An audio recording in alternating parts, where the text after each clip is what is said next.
And we're on. So another episode of my podcast.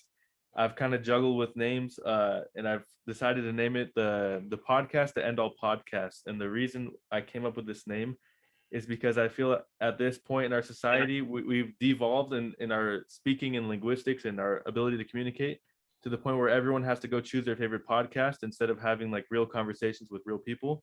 And it's not anything to judge anyone about because everyone is doing it. So it's like we can all hopefully through whoever watches this, we'll be able to expand our perspective and realize like we're in a troublesome situation where we can't even talk about complicated or difficult things with people that we know and love or people that we're acquainted with. Like we would rather be silent than to discuss things that are important to us. So hopefully this podcast can provide ammunition for anyone who wants to have these conversations in real life. That's the goal and the intent. So I have here a guest I met on TikTok, which is not something I thought I'd say anytime soon, but he's very knowledgeable about doctrines relating to the Church of Jesus Christ of Latter-day Saints, and it's what I guess it's Genesis, we'll call it, from the foundational elements of the doctrines of the church. And so that's why I have him on here. And I'll let him introduce himself a little bit.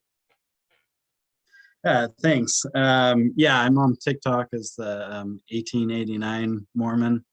And I'm an independent, I guess you'd call fundamentalist, but that term unfortunately has a lot of baggage. I wish I could say I was just an independent traditionalist, but I believe in plural marriage, and I reject the manifesto in 1890. So, I guess that makes me a fundamentalist. But I don't like Warren Jeffs or any of those guys, or any of that stuff that goes on that's in the media a lot. So that's where it's at. But I grew up in the church, and lived a pretty typical Mormon upbringing, and got into fundamentalism as an adult, mainly through doctrinal study and a few other things. And I'm just an independent. I'm not affiliated with any particular fundamental sect. Yeah. Are you? And so I think I heard you mention this on your channel. Are you still going to church and everything? Like with you're still associated with a lot of mainstream, I guess LDS believers, right? Yeah, I'll still go. I don't talk a whole lot in my ward, so I'm kind of an inactive person who attends fairly frequently, if that Yeah. makes sense. Because I don't have any like animosity towards the church, and I don't feel like it's my job to try and like fix everyone. So I'm happy to attend, and I figure, I could go to another Christian church, and sometimes I'll just have sacrament meetings at home with my family.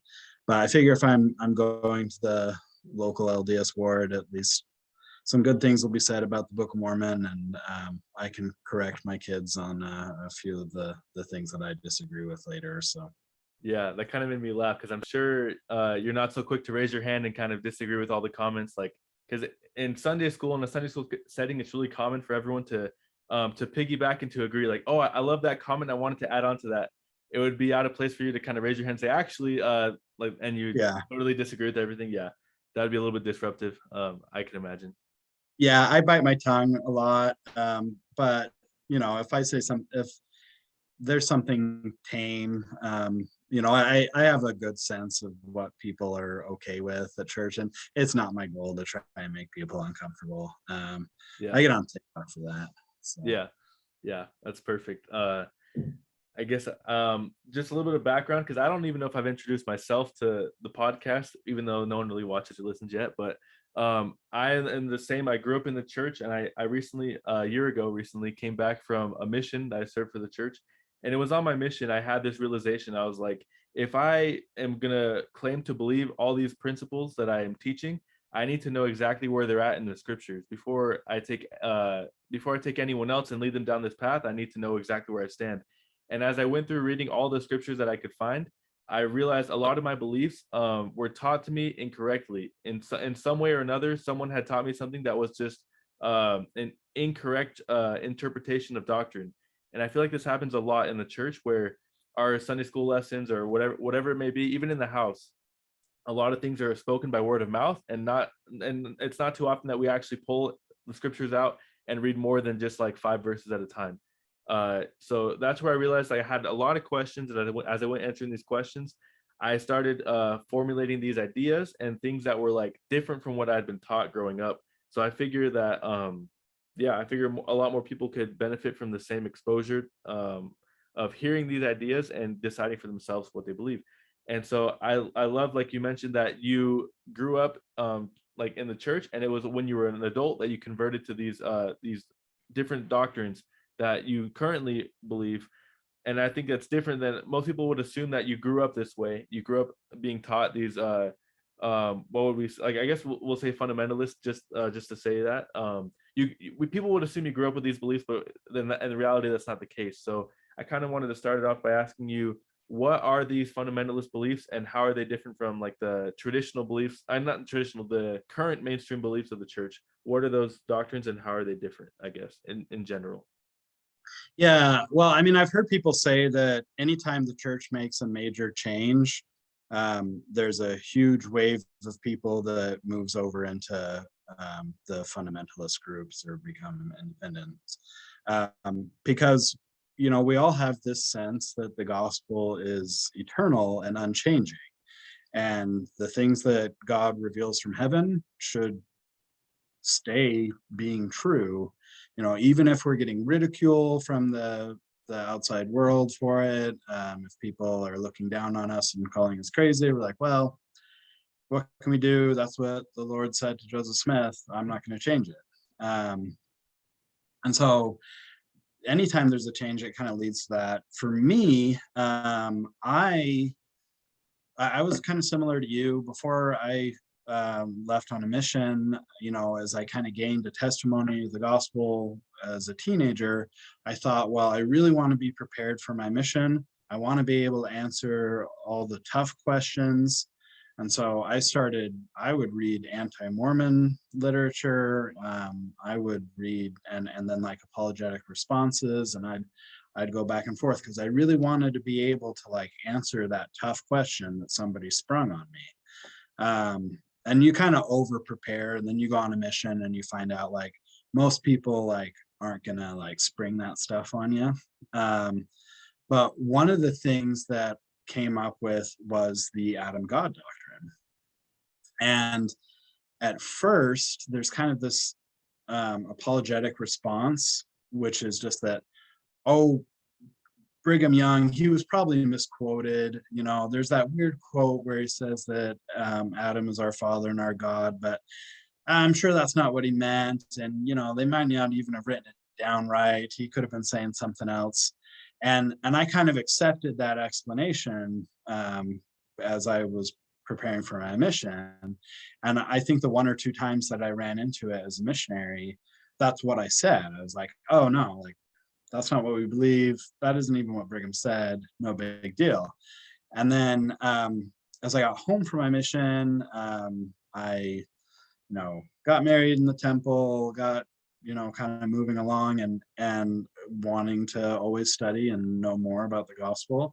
I started doing a little bit of digging, and that came up again. And I found out that, oh, there's apparently a little bit more to this. And I started digging, and and I was hearing, these different sides to it. And I found a book by a guy named Drew Briney, and it's called Understanding Adam God Teachings. And I've got just so you can kind of see the size of it. It's a thick book.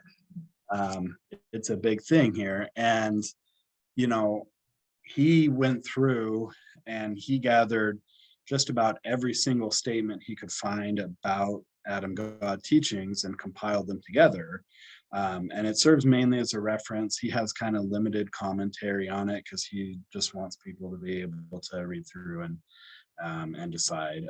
Drew and I are friends now. I emailed him and we corresponded back and forth. So, um, we've talked a lot about this stuff, but that's kind of where this first thing kind of opened in my mind, where sometimes you'll hear people who leave the church say, oh, the church lied to me about this, that, or the other thing. I didn't know about seer stones.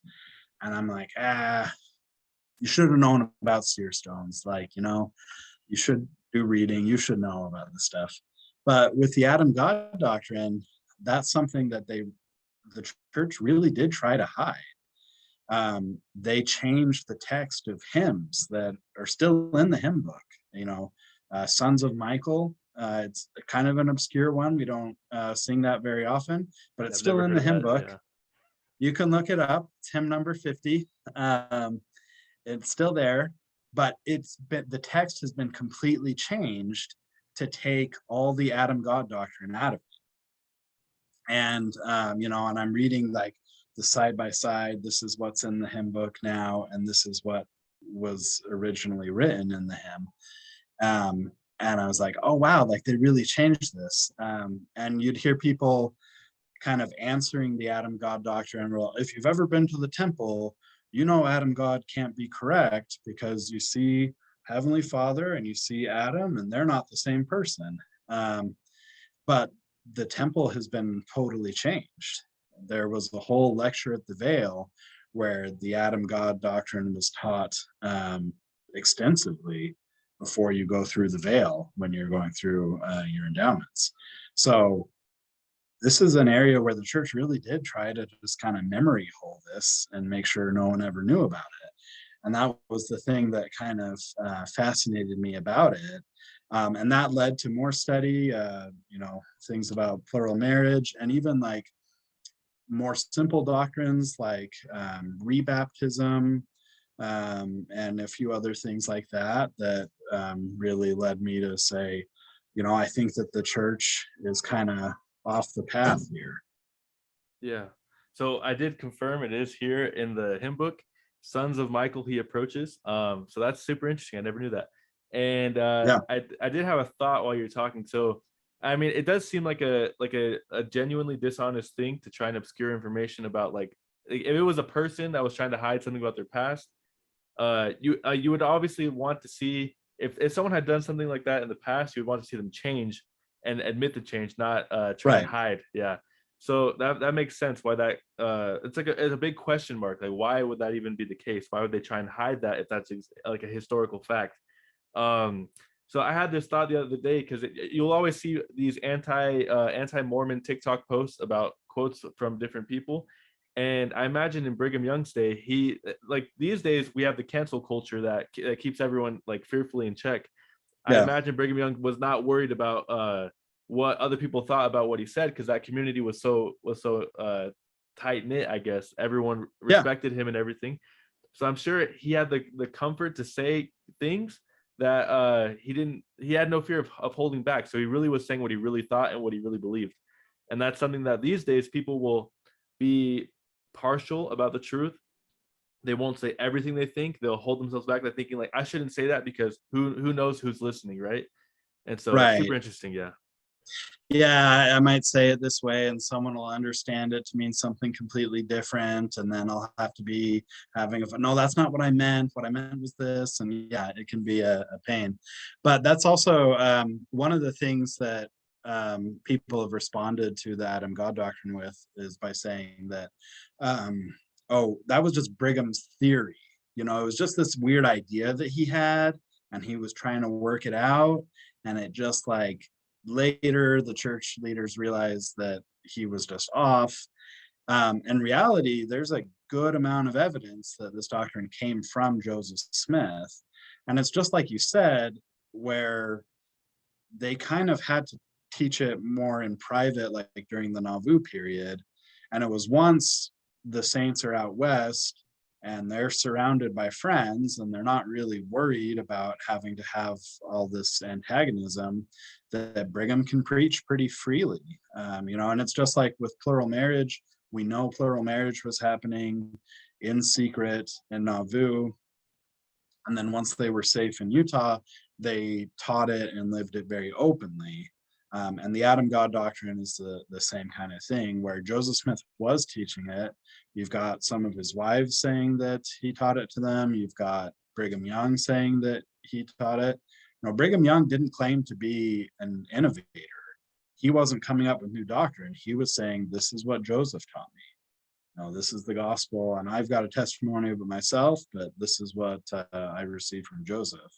That was always his goal, was to do things the way that he thought Joseph would have Yeah, that makes sense. Because they did have a very close relationship, and it makes sense that, well, it's because they were both very close and also close to God, that it creates this whole conundrum of like, okay, then this seems like a valid point now. It's not just like you said, it's not just a passing like misquotation or something. It could be more than that. So I did want to move to the polygamy, the plural marriage. Yeah. I guess the question I was asked, if someone is listening who currently either like believes in the church or is investigating the church, and we currently don't condone this practice or this belief, what would be the first or second thing you would say to them to help them understand where this came from and why it's like maybe a practical doctrine, or like why it makes sense? Is that a good question? Yeah. Yeah, that's a good question. So I just kind of my wife, during kind of my process of like transitioning in my faith and having all these things, I divorced and remarried. And my wife, when I met her, she's a convert to the church and then to fundamentalism through me. But she actually gained a witness of plural marriage being a true doctrine before she ever got baptized into the church. And she went to the missionaries and asked them about plural marriage because she thought it was a really good thing. And they were like, oh, no, we don't do that. Like that, we used to do it, we don't do it anymore. But she read the Book of Mormon and she felt the Spirit, so she got baptized later. And then she met me, and I was like, well, here's how it went down. And she's like, great, let's do this then. Yeah.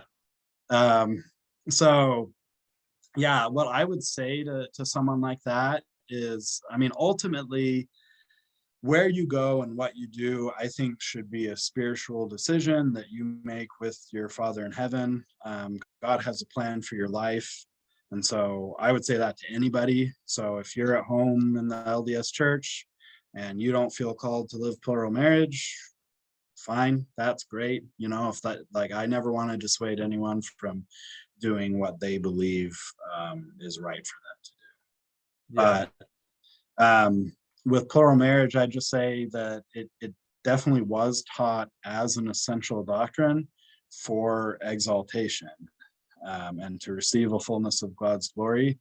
Like that is part of the process of becoming like God, is to enter into that practice of plural marriage. And then you kind of get into what a lot of people don't know about, is that when John Taylor, towards the end of his life, the federal government was really persecuting the church over plural marriage. They had seized church property. They had disincorporated the church. There was a ton of persecution. There were warrants out for John Taylor's arrest. So he was living the last years of his life in hiding, and there was a lot of pressure on him to do what Wilford Woodruff ultimately did and just make a deal with the government so they'll get off of our backs. And he didn't want to do this. He taught, civil disobedience, and he said, if they catch you, go to jail, but don't ever give up on your wives. Like, just keep going. And he did go into prayer though, and he received a revelation in 1886, in September of 1886, where he was told by the Lord that the Lord would never revoke this commandment. And it's just, that's never going to happen. And Yeah, so, sorry. Where could you find? Is there any record of that, like that revelation that was like recorded, and where could you find it? yeah, you can find copies of that online. There are copies of it in John Taylor's own handwriting. And so if you Google John Taylor 1886 Revelation, I'm sure you'll find plenty of information on it. But that there was a lot of controversy surrounding that revelation for a long time. The church denied it for a long time and said that it didn't really happen. But John Taylor's son, when he passed away, had copies of it written by his father in his possession, and he did give that to the church. So they had it in on their records while they were saying it didn't exist. And so that's kind of the majority of Mormon fundamentalists trace their priesthood claims to that revelation.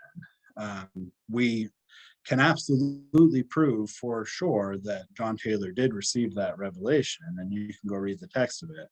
Now, the part of it that is more part of fundamentalist faith is that John Taylor selected a group of men and set them apart to perpetuate plural marriage without regard to whatever the church decides to do. That's very interesting.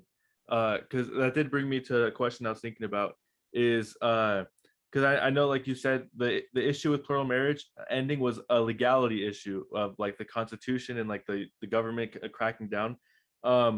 As far as you know, what was the motivation for the change in theology regarding the Adam God doctrine? Like, what was it that made the church, I guess, disavow that teaching? I think it was connected to the church's attempt to show a willingness to submit to the federal government and to play ball, because there were a lot of changes that happened along that time frame. There were some changes to the temple. There were changes to the Adam God doctrine. That's also when the church really de-emphasized the law of consecration. Personally, my feelings are that the government was more threatened by the church's practice of the law of consecration, because the church has an entirely separate economic order going on. And I think that that's kind of threatening to the government, but it's kind of hard to get people up in arms about that. So let's focus on polygamy, because that involves sex and it's scandalous, and you can get people all incensed about that. But I think that consecration was really the thing they were threatened by. But if you really get into the Adam God doctrine, it becomes a lot more clear, the implications there of why plural marriage is a necessity in the celestial kingdom. Yeah, and so I'm realizing that we may not have stated like in a clear definition of like what the Adam God doctrine is outside of Adam being God the Father. So could you explain really quickly like what is the fundamental principle, I guess, of that doctrine? Yeah, a lot of people can get confused by it. I think that the simplest way that I explain it to people who are familiar with the church's doctrine is, if you believe in the doctrine of exaltation, that one day we can become like God, then all that the Adam God doctrine is really doing is giving you some more detail about how that process works. So we know we lived with God before we were born, with our Heavenly Father and our Heavenly Mother. And we were raised as spirits. And at some point they said, you've got to go to earth and get a physical body so you can continue progressing. What the Adam God doctrine is saying is that our Heavenly Father and our Heavenly Mother came to the earth and took on the role of Adam and Eve, and they got us started. So Brigham Young taught that when they took the fruit, it was a way of altering their body in such a way that they could produce offspring with physical bodies, whereas a celestial exalted being produces spirit children. And so that's kind of where that that doctrine goes. And as we progress in turn, we enter into the new and everlasting covenant of marriage. We have our own children, we inherit our exaltation. The same process will go, and we'll go, and with our wife, we'll go and be Adam and Eve on a new world for our children to help. And that process just repeats amongst the exalted people and the celestial. Okay, so I guess two things I noticed is that I guess in that theory, Adam and Eve would be more like it must be symbolic of something, or like have a meaning, the names themselves, unless because it's not like we all have the same names over and over again. It must have a symbolic meaning if that were the case. And then the other thing I realized, because I had looked this up, and then the same thing of eating the fruit to change the I guess to, because their essence was very pure, and they would reproduce and create spiritual children. They had to kind of degrade I don't know if it's degrade is the right word, but to change, like you said, the form and the quality of their essence to produce mortal human children. I guess that could make sense because as you eat, the composition of that food is broken up and distributed across your body, and then that because like you are what you eat, right? That makes sense. Yeah. And so there's kind of we still hear in the church a lot of times that when Adam and Eve took the fruit, it wasn't a sin, and we make a distinction between a sin and a transgression. And it was a transgression against the laws that maintain a perfect celestial body. And so I kind of think of it like an actor, maybe that they need to gain weight for a role. And so they'll start eating a bunch of garbage so they can put on a lot of weight in a short amount of time because they want to perform that role. So they're violating a law in order to alter their body for a specific purpose. And then once that purpose is fulfilled, then they return to the normal law that keeps their body in good health. And so it isn't so much that like they've done something offensive and wrong. It's just that, well, this is the normal way that an exalted body operates, and I'm going to deviate from that in order to accomplish a certain purpose. Yeah, that's a good example. It's a good analogy. I would think that, yeah, that makes a lot of sense. Let's see. So we already talked about like the doctrines and the changes and everything. Where do you see? Oh, I guess I wanted to share a few things I've thought about personally regarding polygamy, and then I have a question for you after that. So Yeah. I guess there's a huge historical precedent for polygamy, and it seems as if, like, from my point of view, I haven't read the whole Bible in its entirety, but I've read a decent amount of it. In the Old Testament, it was certainly the practice, it seemed like, and then in the time of the New Testament, I don't know if it was as common, and maybe it had to do with, I know, like Solomon having all of his wives, and then at the end he was cursed because he went after women that were not like given to him from God. And so maybe the people, this is a theory, maybe the people at that time had seen David and Solomon both fall into transgression with the practice, and so they might have disavowed it at that time. Maybe, I'm not sure. But it seems like a modern age thing where we are now practicing monogamy. It seems like it is only a modern thing as compared to all of human history. We've practiced polygamy. It just seems as if like a lot of things are societal constructs are what influence our thinking. And so because society has deemed polygamy as the wrong thing, we grow up like with this apologetic sense of like, yeah, it was wrong, but we don't do it now. Whereas if you're looking at the doctrine of like the gospel, we are a peculiar people, as it says in the scriptures. And I really believe in this principle of integrity that it's not just doing the right thing when no one's looking, like we say. It's not just that, it's doing everything you do only because of how you choose to live your life. So if we are really dedicating ourselves to God, it makes sense that we would do things regardless of how people view the practice. So that in that sense, I can see why I personally don't understand how we can let societal views impact so much of how we live our lives. If we do have so much integrity and we do believe in God so much and love him, we would be willing to do anything that he asks us to do. That's just my view on that. But yeah. Do you have any thoughts on that? Well, yeah, I mean, that kind of just goes back to that, do what is right let the consequence follow. Um, we're not supposed to be like everybody else. We're supposed to be different. And that was kind of the great thing about the gospel, is it challenges the way that everyone else does things. And so that's kind of that's just something that's important to me. When you look at the Bible in the Old Testament, first off, nowhere in the Old or New Testament is plural marriage ever condemned. Um, Ironically, the only place in Scripture it's condemned is the Book of Book Mormon. of Mormon, yeah. Um, and there's a qualifier on that as well. But you have holy men, you have prophets of God that practice plural marriage. In the law of Moses, in certain circumstances, plural marriage is explicitly required.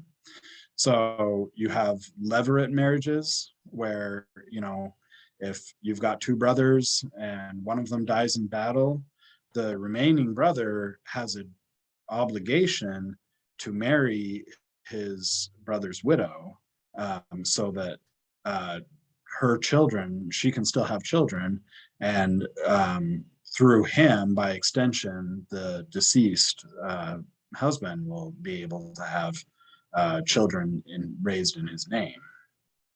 And so that's an obligation under the law of Moses. And if you already have a wife, that's no excuse. You still have a duty to your brother to perform that levirate marriage. So that's an absolute obligation under the law of Moses. I certainly don't think that's anything that would have been done away with in the New Testament. And if you look at the early pioneers, they're going to tell you that plural marriage was practiced in the New Testament, but that was kind of scrubbed from history. The early brethren were pretty clear that not only was Jesus married, but he lived plural marriage. So, that's something that was pretty taught openly. And now, if you say that in Sunday school now, Blasphemous. Yeah. Lux, yeah. But yeah, so that's kind of that. And then, I mean, for me, the way I look at the restoration, I see so many different breakoffs and so many different groups and so much bickering. And I think that the Lord must weep to see that. And it can't be too far off from how the apostasy took place in the New Testament, or after the New Testament, rather. And that's just where I look at it and I see that we're out of order as a church. And that's why I don't feel the need to kind of correct things. I know that in the Lord's own due time, he'll set everything straight. And the fundamentalists haven't got it perfect either. That's probably why I'm not in a particular group. Is there's a statement from Isaiah where he says there's vomit on all of our tables. And that's true. There's corruption everywhere. There's wickedness everywhere. What I see as an individual is that I need to be true to God and to do the things that he teaches me to do. And I want to hold on to the things that the church has laid aside so that they get preserved, so that somebody's remembering them and somebody's passing them on. That's my view of fundamentalism. Yeah. Why I want to hold to that stuff. Yeah. So we have a few minutes left. I did want to kind of expound on the notion of apostasy. So I think we all have this, like growing up, we have this notion that an apostasy means that the church is literally just gone and the gospel's gone. I think if you look at it in the sense of maybe spiritual darkness, it makes more sense of when people start to stray from correct principles, more than just like a complete obliteration of truthful principles. I get the sense, the same notion that maybe the church is somewhat in apostasy, because you see, obviously, like a change like yours is based on faith, but like a lot of people like leave the church, and a lot of people maybe claim to believe in the church and actively practice things like knowing that they're wrong. I see a lot of that, especially with the younger generation. It seems like we are heading towards apostasy, and we are maybe in apostasy in terms of spiritual darkness on an individual basis. Like the church is still existing, church is still practicing what it preaches in most regards. So I do think that's like a voice of warning I want to raise to anyone listening, is that be careful to look for areas that you potentially might be heading into apostasy. You might be straying from certain principles, and the only way to do that is through scriptures and through the power of the Spirit. I would say is like reading the scriptures and getting a clear view, guided by the Spirit, of what do the scriptures say, because we can all have our own opinions and interpretations, but when it comes to the law of God, some things are very like specific and explicit, in my opinion. um I agree. with the time left, I wanted to ask you, so we have about 2 minutes left, or no, 2 minutes and 30 seconds. Um, if you were to give a word of advice to anyone who's exploring these doctrines, exploring these theologies and principles, what is the process by which you would go about it, if you were in their shoes, like today with all the access to information? um get the Spirit, be prayerful. uh I tell people to not feel a lot of pressure. Don't be scared. You know, one thing that as I started looking into this that kind of comforted me is I heard a story about when John Taylor converted to the church. He had heard all kinds of terrible things about Joseph Smith as a false prophet, stay away from those Mormons. And John Taylor said, well, if he's a false prophet, I better go find that out so I can tell people to stay away from him. But if he's a true prophet, then I had better join with him and follow him. And either way, I need to find out about him. And so I don't think that we ever need to fear the truth. I say search it, be bold, but also hold to the things that you know are true, and be guided by the Spirit, because God does have a plan for your life. He has a plan for everyone's lives, and there are things that he wants you to do. And so above all else, you should be seeking to honor God and fulfill his purposes for you. Yeah. So we have a minute left. I wanted to add to that. I have, and me personally, I have somewhat of a disdain for when people encourage this like to this notion of avoiding things because they might like damage your testimony. I love what you said about like sticking to what you know is true. So me personally, if I had to like guess, I would say maybe like 10% of everything I do is based off of what I know, and the rest of it is off what I believe. And I'm adding slowly, adding those things that I know to be true. But those fundamental truths I know to be true are mostly that God is my Father, that Jesus Christ saved me, and the Book of Mormon and all the scriptures are true. That's what I know, and the rest of it I just believe, and I'm testing those beliefs constantly. Yeah. So yeah, that's it, I guess, for the podcast. We have maybe 10 or 15 seconds left, but I'm just gonna end it now. I wanted to say thank you so much for taking this time to talk to me. I'm sure people are gonna learn a lot from this, and yeah, that's it. So thank you so All much. right. Thanks. See you later. See ya.